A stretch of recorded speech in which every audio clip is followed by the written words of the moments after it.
Now we're going to get into one of the most prevalent themes of the movie Not Okay, which is destiny swapping. So where we left off is old girl Danny basically was like conflicted about coming out with the truth. Then all it took was that little man to basically check in on her ish for her to decide, yeah, you know what, I'm gonna follow through with this lie to see what I can milk out of this.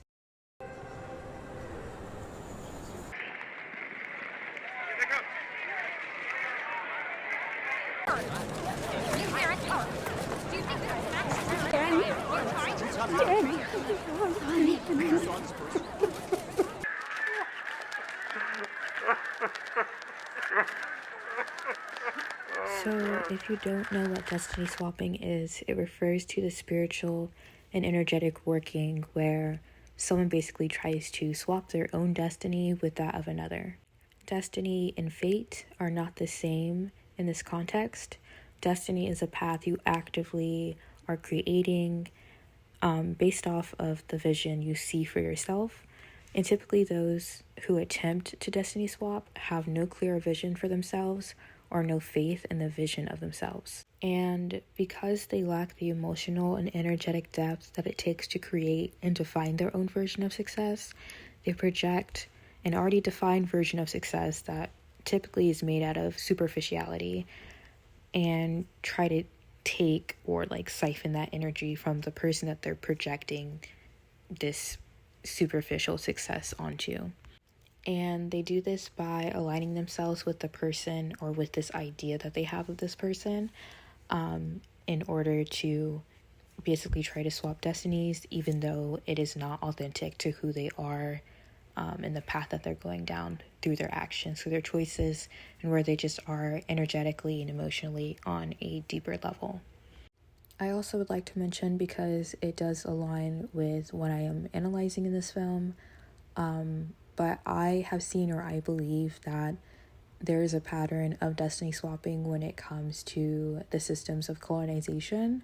As you'll see in some of the following clips, Danny basically tries to destiny swap with this young black girl named Rowan, and I've noticed that a lot of times people who come from more privileged background or have more access or versions of like the superficial success that is already defined by the system, they'll have access to that kind of success but yet feel unfulfilled and unsuccessful in their personal lives. And so they try to align themselves with people and destiny swap with people who maybe from the outside sometimes they seem to have less than, but they have something that cannot really be given or taken away. But when you are a person who lives in reality where your version of success comes from external factors, that is something that can be taken away. That is something that has to be given to you. It is not something that you can make within yourself, which is why they try to steal like this energetic power, this energetic path, these destinies, because they're defined by something that is not external. My name is Danny Sanders, and on April 10th, I almost died. But something, or someone, saved me. Maybe it was a guardian angel, or God, or Alan Rickman's ghost, but I don't think that I believe in any of that.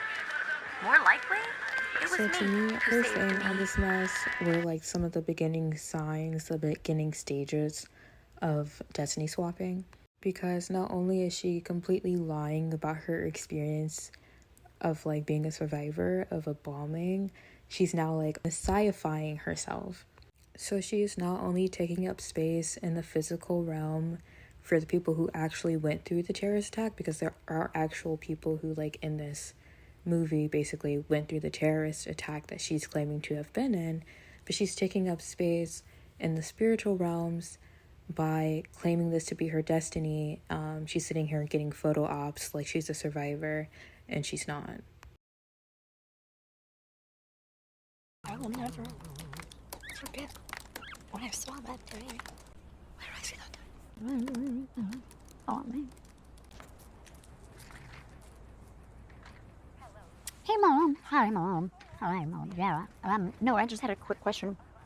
What Do you remember what the name of the support group is that Helen's husband used to go to? Loud noises can be very triggering. I think a lot of us struggled with that. I make my kids mute the TV when they're gaming. I am so sorry to do this to you, but my daughter is such a huge fan of yours. Oh, you guys almost forgot this last chair. Here. I'm Danny, by the way. Danny Sanders. Rowan, welcome to group. Thanks. Thanks for sharing today. I know the first meeting can be hard. Yeah. Maybe we can swap Insta handles or numbers. Sure, yeah. Later. See you, Charles. See you. So her boss gave her an opportunity to write a paper on her quote-unquote experience, and she doesn't know what to do, so she's sitting here researching about survivors and decides to embed herself in a support group for survivors. She's sitting up here taking notes on people's stories and their traumas and their triggers so that she can create a story that aligns with the fake fantasy reality that she continues to choose to live in. This is basically unethical, energy siphoning that is being used or harvested so that she can create a destiny that never belonged to her to begin with. And the support group is also where she meets Rowan, who she finds out is this famous teen activist, basically. So she decides to set her sights on her and try to forge or force a closeness with her so that she can become closer in proximity with someone with that kind of destiny, so that she has more of a chance of being able to swap with somebody like that. Of course. How are you doing? I'm good. Yeah, I'm managing. Do you have family around? In New York? Yeah, my dad cries whenever he sees me now, though. My mom keeps shipping me wellness supplements that she reads about on Goop. What about your friends? I'm seeing you, right?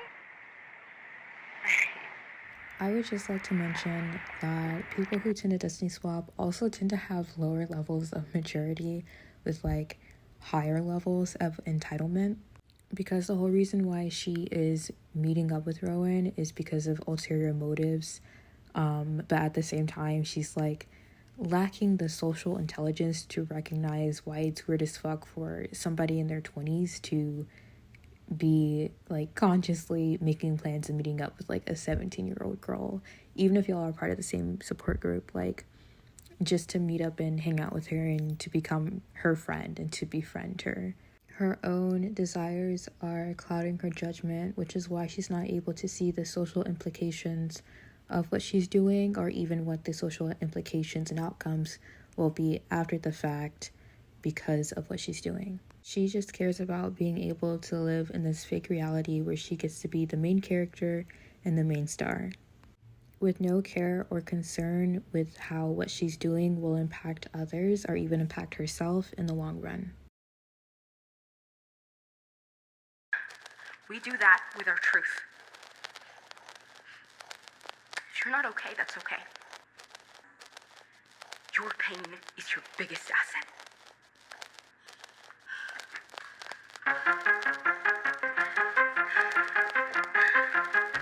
I'll never forget what I saw that day. But the truth is, you don't need to hear it. All you need to know is I am not okay. Uncle, it would mean a lot if you reposted. Couldn't have written it without you. Dancing girls emoji, sparkling heart emoji.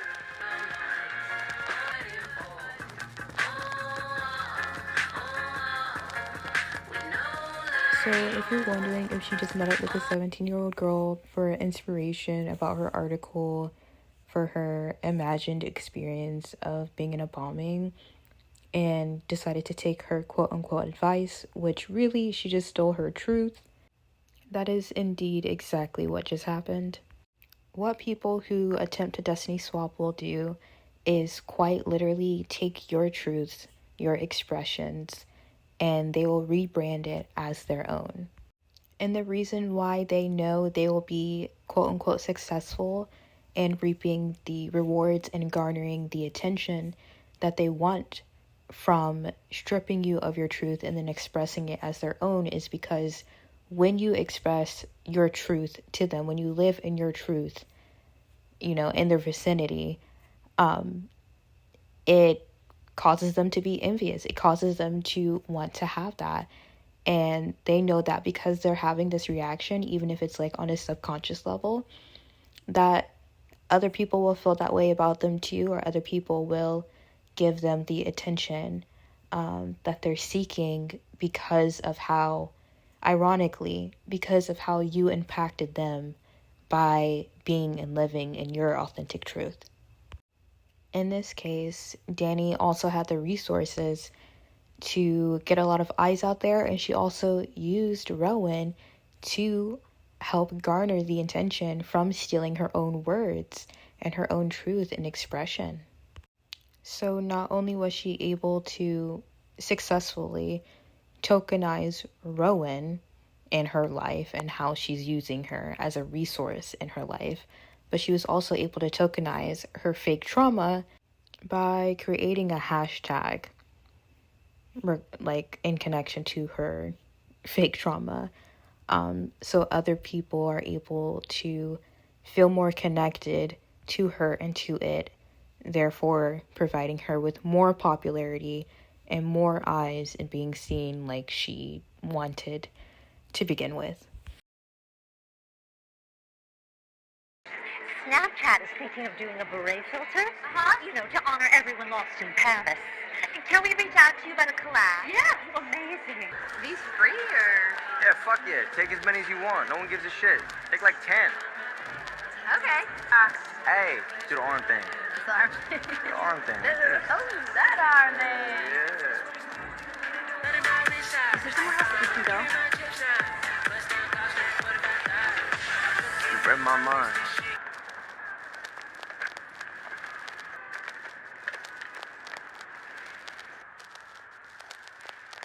I got the honeys on me. We had a time. About to roll out. This is going great, clearly.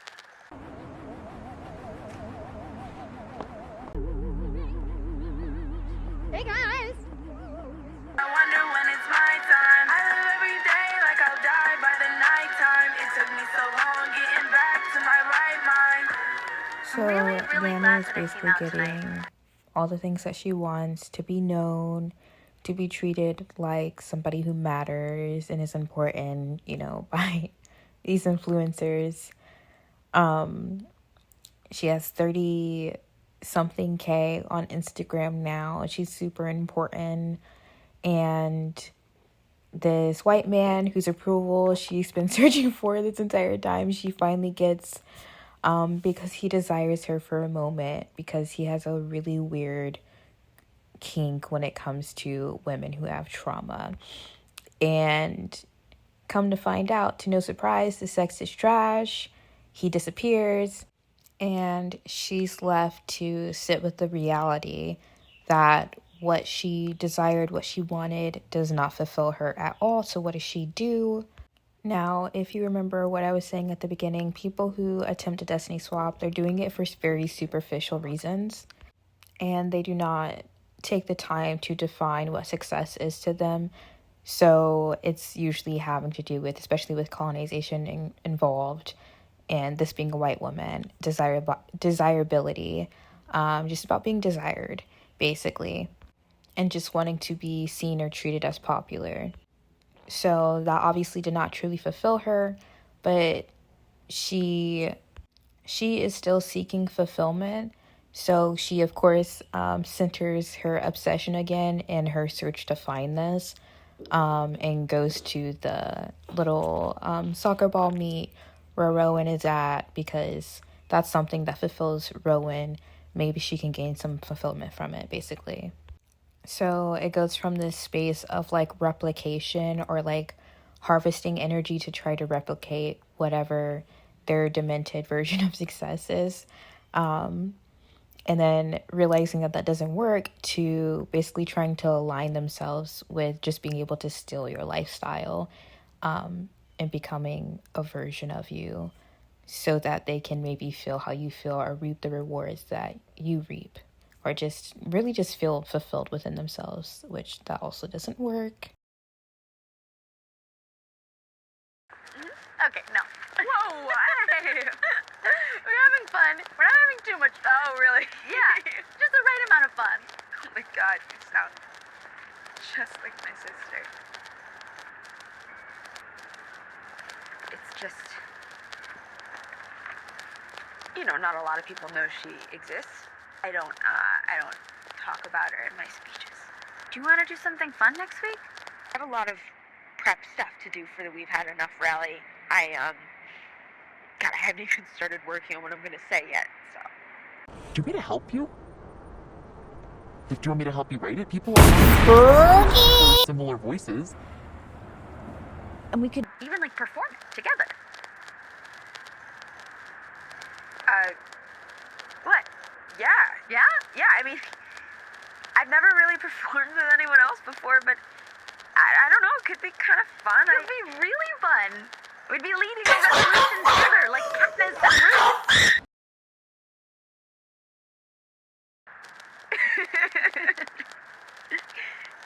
Yeah. I know, right? It would be nice to not be alone. Yeah. Oh, brother, this guy stinks!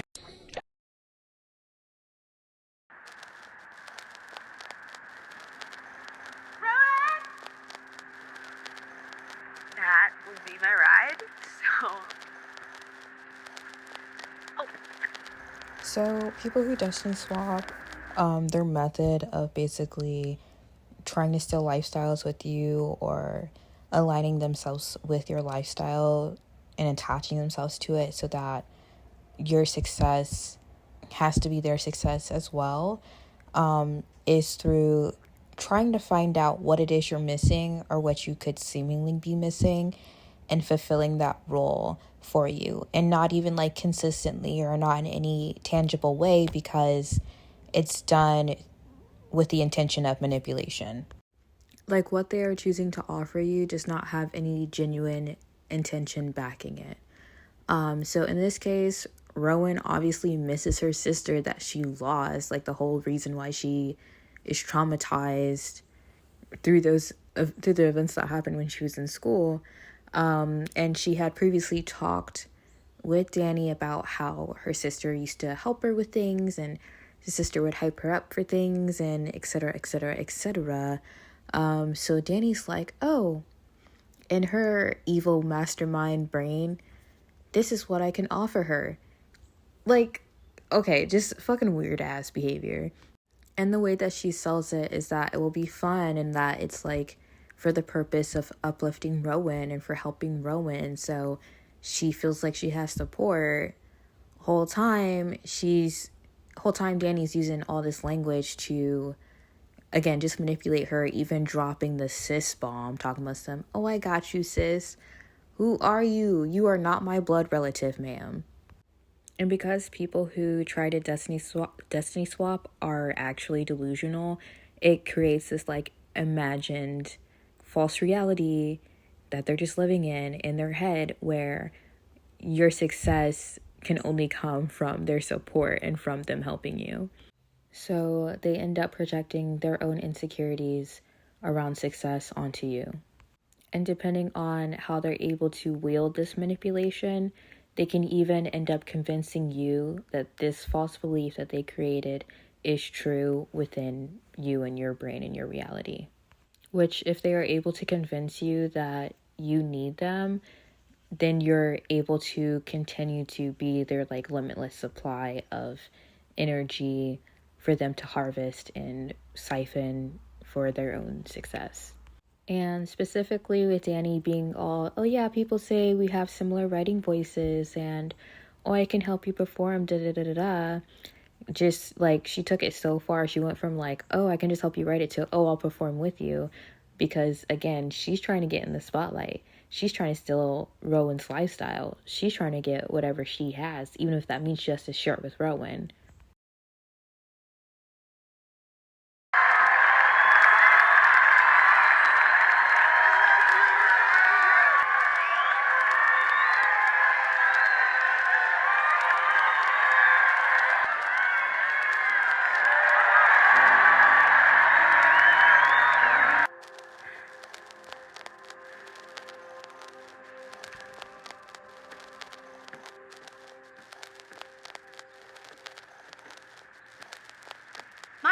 here today is Delusional Waldron.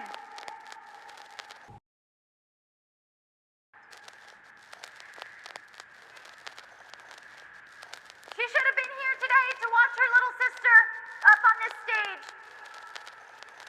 Countless episodes of terrorism. But what I witnessed in Paris, Damiette,